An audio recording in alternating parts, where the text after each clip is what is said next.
Chers auditeurs, je vous souhaite la bienvenue à votre rendez-vous musical Appassionato sur Radio Judaïka 90.2 FM, que vous pouvez également suivre en streaming sur notre site radiojudaïka.be.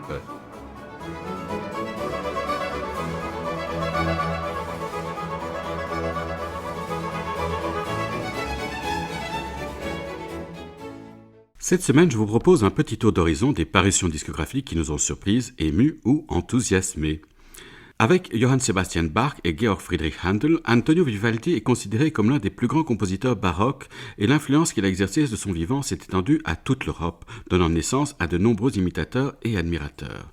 Il a ouvert la voie à de nombreux développements dans le domaine de l'orchestration, de la technique, du violon et de la musique à programme.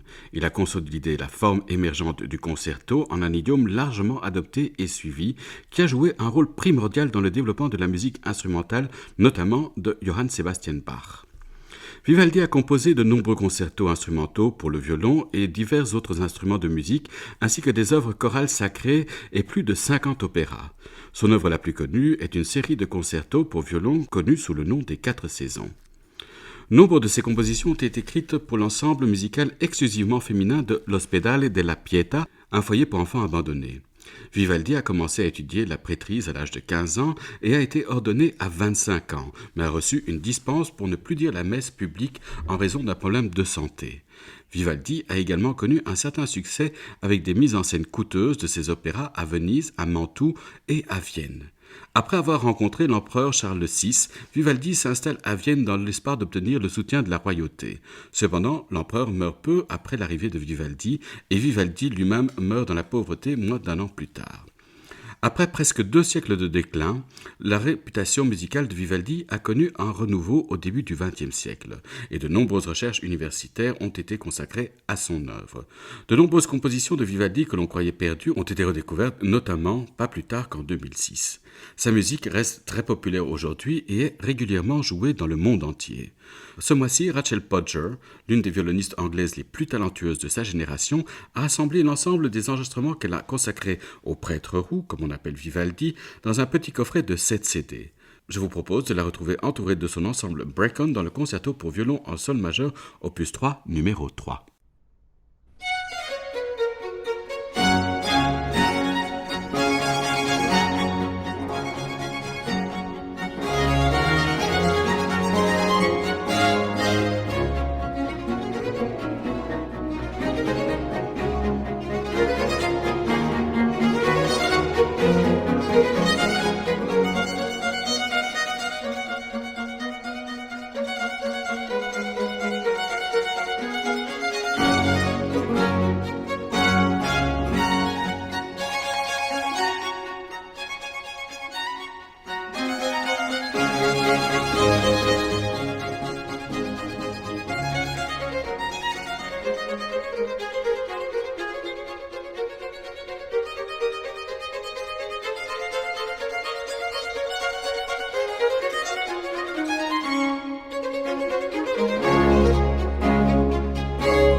Le concerto pour violon en sol majeur opus 3, numéro 3 du numéro de catalogue 310 d'Antonio Vivaldi.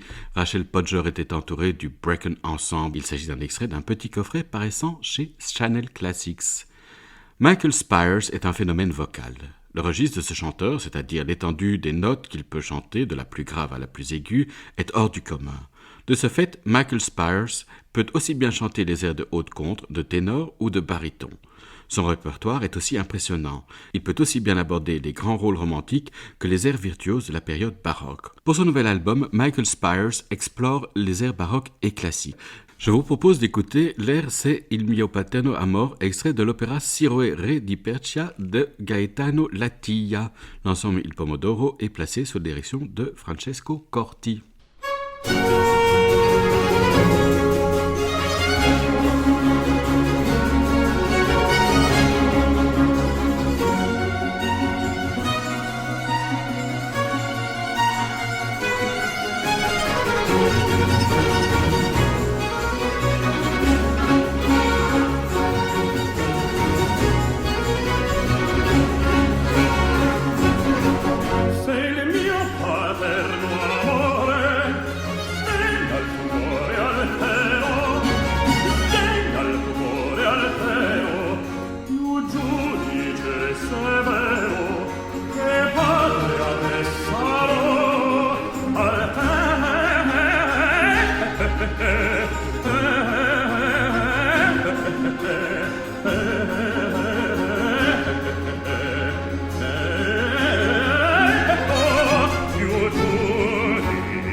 paterno amore, degno il cuore altero, del mio paterno amore, degno il tuo cuore altero, sdegna il tuo cuore altero, più giudice severo, e padre a te sarò,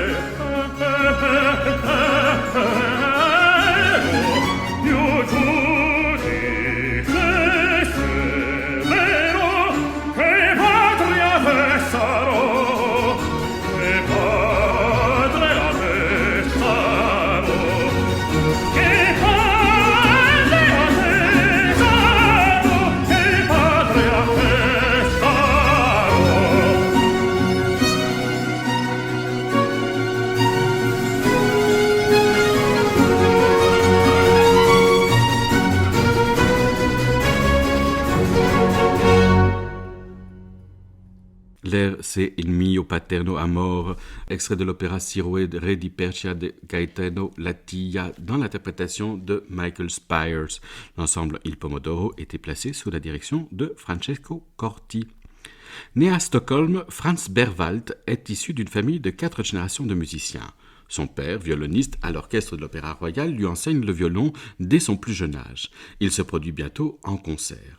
En 1809, Karl XIII accède au pouvoir et rétablit la chapelle royale. L'année suivante, Berwald commence à y travailler tout en jouant du violon dans l'orchestre de la cour et à l'opéra, en recevant des leçons d'Édouard Dupuy et en commençant à composer. L'été est une période creuse pour l'orchestre et Berwald voyage en Scandinavie, en Finlande et en Russie. Parmi ses œuvres de l'époque, un septuor et une sérénade qu'il considérait encore comme de la musique digne d'intérêt à la fin de sa vie. En 1818, Berwald commence à publier la Musicalisk Journal, rebaptisé plus tard Journal de musique, un périodique contenant des pièces faciles pour piano et des chansons de divers compositeurs ainsi que certaines de ses propres œuvres originales. Après la mort de son père en 1925, sa famille se retrouve dans une situation économique difficile. Berwald tente d'obtenir plusieurs bourses, mais n'en obtient qu'une du roi qui lui permet d'étudier à Berlin où il travaille dur sur des opéras bien qu'il n'ait aucune chance de les mettre en scène. Pour gagner sa vie, Berwald ouvre en 1835 une clinique d'orthopédie et de physiothérapie à Berlin qui s'avère rentable. Certains des appareils orthopédiques qu'il a inventés sont encore utilisés des décennies après sa mort. Il cesse de composer pendant son séjour à Berlin et ne reprit qu'en 1841 lorsqu'il s'installe à Vienne. En 1866, Berwald reçoit l'ordre suédois de l'étoile polaire en reconnaissance de ses réalisations musicales. L'année suivante, le Conseil de l'Académie royale de musique nomme Berwald professeur de composition musicale au Conservatoire de Stockholm, mais le Conseil du Conservatoire revient sur sa décision quelques jours plus tard et en nomme un autre. La famille royale intervient et Berwald obtient le poste. À peu près à la même époque, il reçoit également de nombreuses commandes importantes, mais ne vivra pas assez longtemps pour les honorer toutes. Berwald meurt à Stockholm en 1868 d'une pneumonie et fut inhumé au cimetière du Nord.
Nous venons d'écouter le Poco Adagio du Septior en si bémol majeur de Franz Berwald dans l'interprétation des Wigmore Soloists, une parution du label Peace.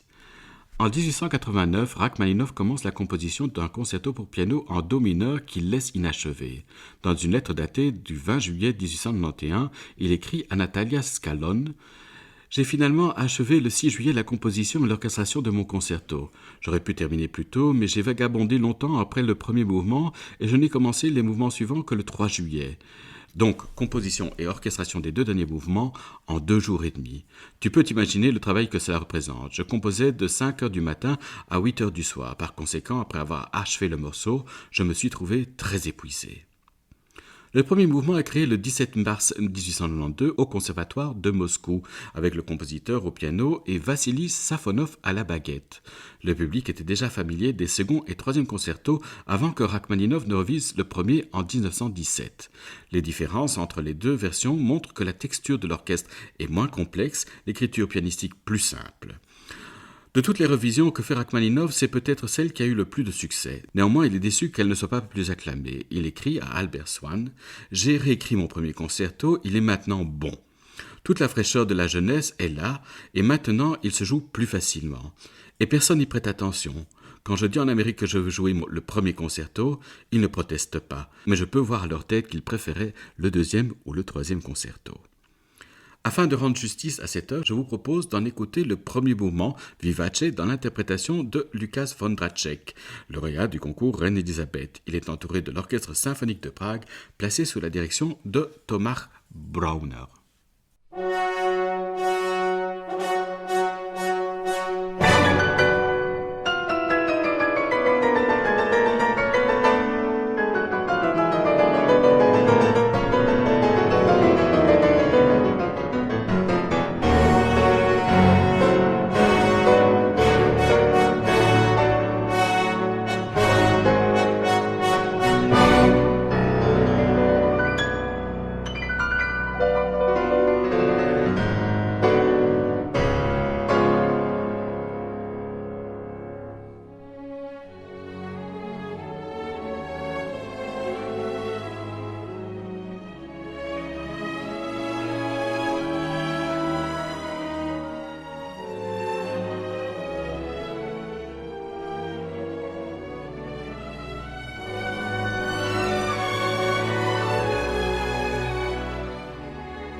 le vivace du concerto pour piano en fa dièse mineur opus 1 de Sergei Rachmaninov dans l'interprétation de Lukas Vondracek, entouré de l'orchestre symphonique de Prague, placé sous la direction de Tomáš Brauner. Ce mois-ci, le Château de Versailles Spectacle publie un émouvant album intitulé Âme arménienne qui nous permet de saisir la beauté du quanum.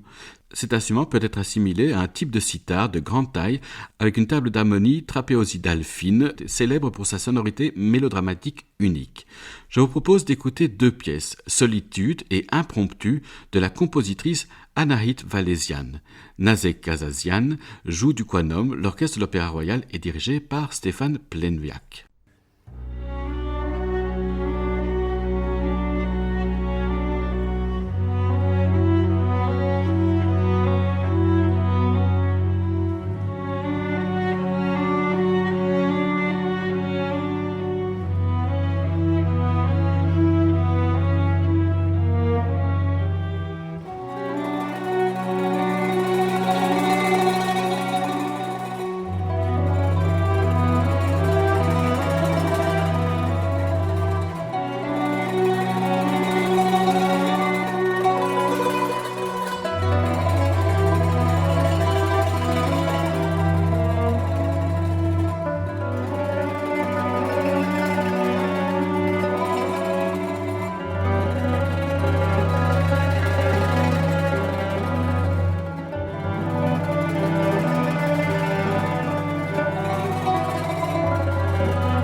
Solitude et impromptu de la compositrice Anahit Valesian Nazek Kazazian jouait du Quanum. L'orchestre de l'Opéra Royal était placé sous la direction de Stéphane Pleniak. Ainsi s'achève votre rendez-vous musical Appassionato. Merci à Carlos Amajoa d'avoir assuré la technique de cette émission. N'oubliez pas qu'Appassionato est diffusé sur les ondes et le site de Radio Judaïka les lundis à 13h, les jeudis à 14h et les dimanches à 9h. Merci chers auditeurs de nous avoir écoutés. À la semaine prochaine. D'ici là, portez-vous bien.